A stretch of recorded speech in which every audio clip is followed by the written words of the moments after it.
Hello guys! So magluto tayo ng adobong manok. So andyan na yung oil natin guys. We have oil, garlic, red onion, red chili, and pepper seed. Ayan na yung aking guys. So, tutuan natin yung ating new frying pan.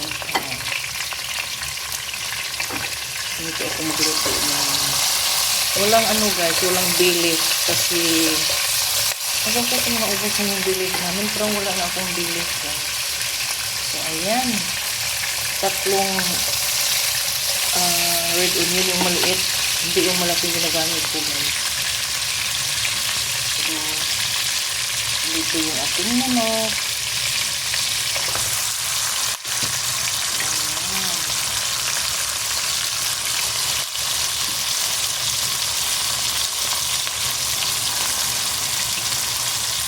Sinusuko yan ng asin. Mahangamo yung ating hampon ngayon. Wala akong pampunas.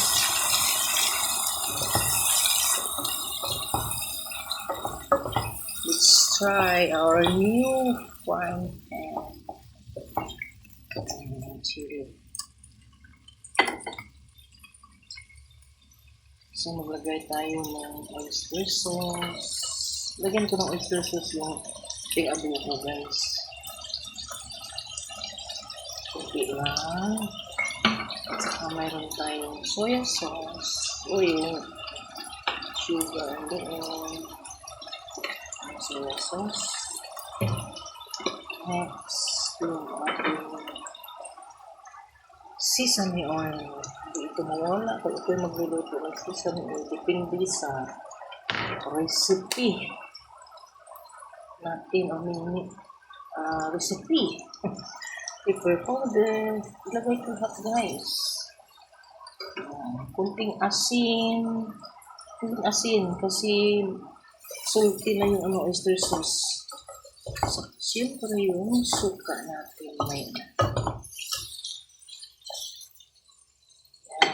kulang is yung brown sugar lagyan natin. So, dito yung namin yung white vinegar. Sabi ko, suka.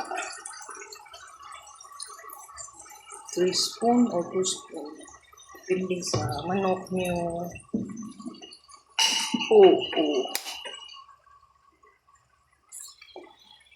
So, sugar lang kulang natin dito, guys.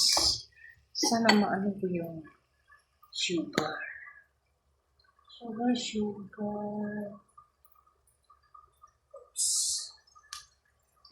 Yung sugar natin organic.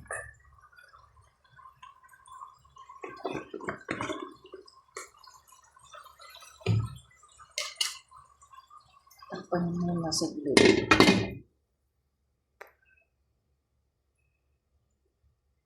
Then I'm gonna add water.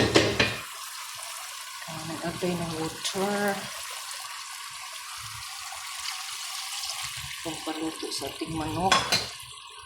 And then I'm gonna add brown sugar. Hindi masyadong tamis kasi ayoko ng matamis na adobo. Gusto ko yung siyempre maalat-alat. Ayan yung adobo natin. Ganyan lang kasimple guys. Yung kulang dito is yung bay leaf. Yung dahon ng paminta. Diba? So, tikman natin. At takpan lang yan guys hanggang ma-absorb yung liquid doon sa manok. Sakto. Timplahan ko guys. At saka takpan natin at hintayin pagluto. And ganyan ang pagluto ng adobo. So this is the way I cook my adobo guys. So you should cover this one.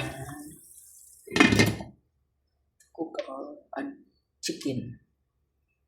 So sarap yan guys. Kita ko mamaya ang guys, ang finished product. Picture na lang. Diba? So ayan, nagkasalang.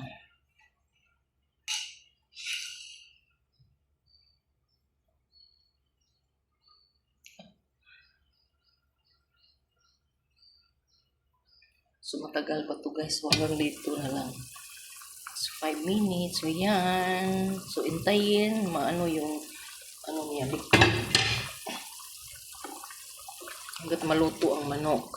Ganito lang siya guys. Pag may ano kayo, dark soya sauce, yung thick, thick sauce.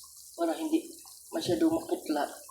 Just add thick sauce, yung dark soya sauce. Ano yung dark soya sauce natin dito? So, mag-add kayo, optional yun guys. Nasa sa inyo. Ulit, thank you for watching. At mamaya, ipakita ko yung finished product.